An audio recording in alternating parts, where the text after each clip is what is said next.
आजामेळा पण आजामेळा असा होता, भागवतामध्ये त्या आजामेळ्याचे 4 पैलू दाखवले.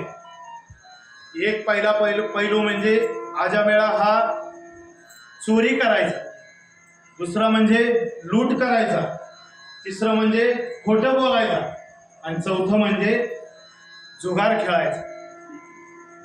अशा आजामेळे आपल्याकडे खूप आहे. शोधणं कठीण आहे, पण आजामेळाला नावं ठेवणं सोपं आहे. पण आपल्यातला आजामेळ हुडकणं फार अवघड आहे. आपल्यातला आजामेळ हुडकणं हे फार अवघड आहे. चोरी करत कुणी असल, कुणी जर चोरी करत असल तर तो 1/4 आजामेळ. काय झाला?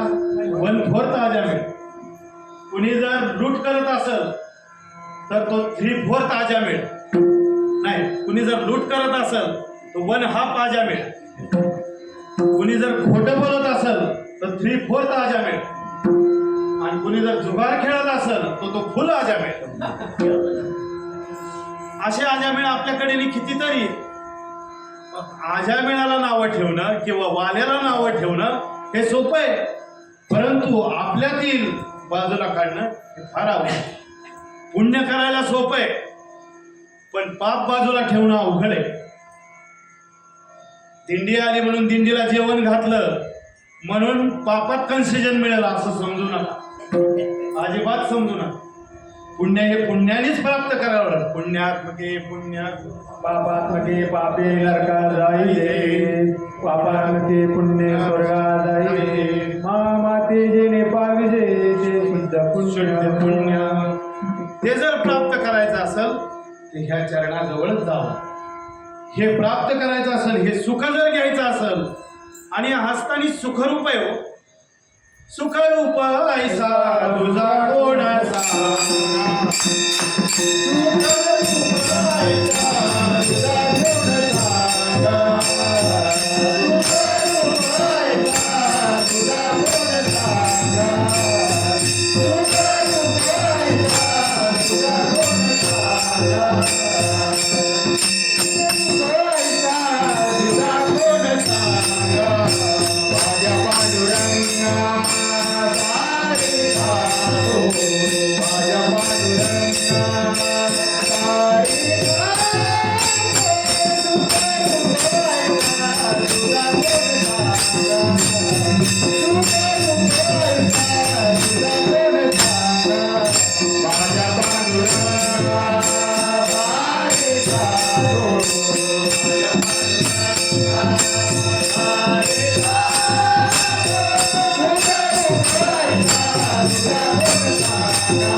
सुखरूप ऐसा तुझा कोण सांगा, माझ्या पांडुरंगा सारी खातो. हा सुखरूप आहे.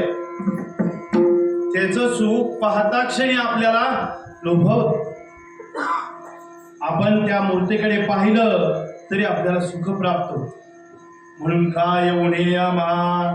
एकदा आपण जर पंढरीला त्या रावळामध्ये गेलो, सोळखांबीमध्ये गेलो, तिथून पुढे चौथऱ्याकडे गेलो, चौथऱ्यातून दर्शन घेतलं, तिथून परत आलो, उड्या मारल्या कानाला धरून, तुम्हाला काय झालं? सुख झालं. सुख झालं म्हणजे नेमकं काय झालं सांगता येईल का? घरचं काय आठवलं? काही नाही. तुम्हाला कुठले विषय आले? काही नाही. सुखाची प्राप्ती झाली. ते सुख प्राप्त झालं म्हणून काय येऊने आम्हा. आणि हा सुख देण्याकरताच उभा आहे. हा मोक्षदाता आहे. मोक्षाकरिता तो सदैव विठेवरती उभा आहे. समपाय करकटी उभा भेवरे तिथे. हा समपाय ठेवून उभा आहे.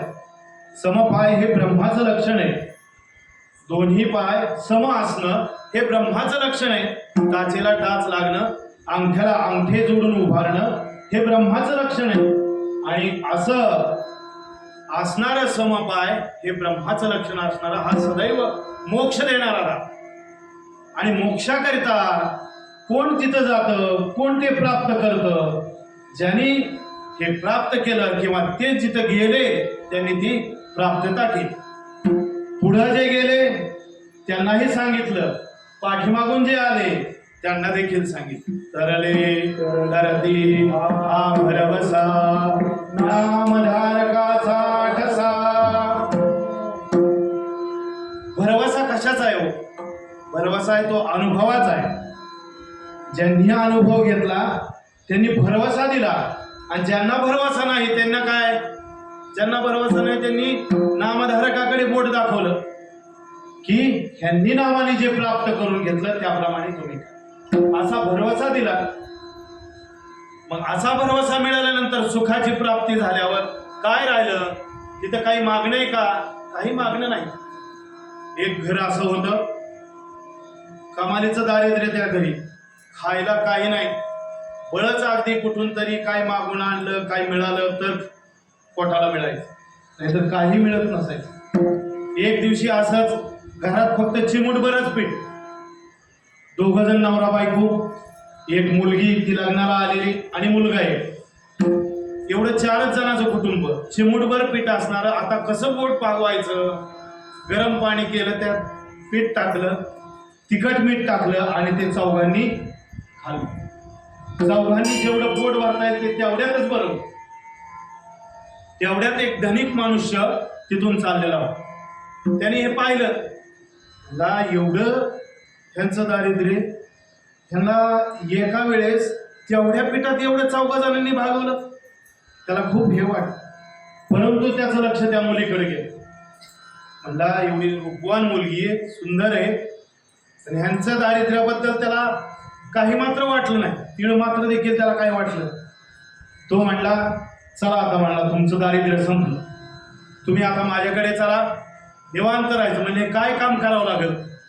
त्यांनी विचारलं, तुम्हाला काय काम करावं लागेल? म्हणजे काही करायचं नाही, तू फक्त म्हणला तुझी ही मुलगी माझ्या मुलाला दे, तिथं यायचं, तुम्ही निवांत बसायचं.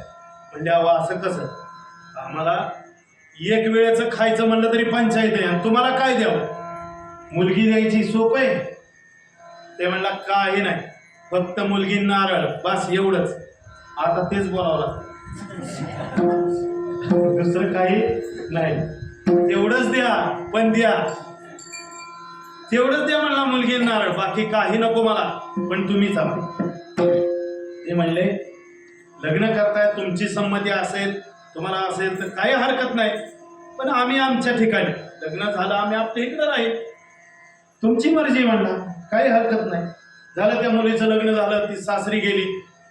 तिकडे गेल्यानंतर तिथं धान्याच्या राशी कितीतरी, ज्वारी म्हणले की ज्वारीची कितीतरी पोते, बाजरी म्हणले की बाजरीचीच पोती, तांदूळ म्हणले की तांदळाचीच पोती, काय तिला बघल ते सगळं तिथं नवलच. दूध, दुग्ध, तूप सगळं, पैसा अडका तर काही कमी नाही.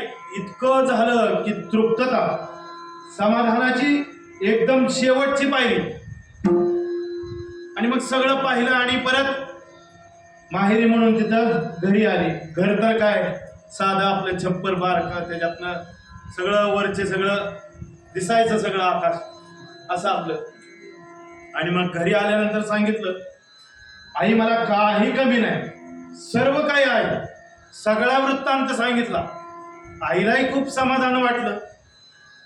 असं समाधान वाटलं म्हणजे काय, खरंच तुझं नशीब होतं.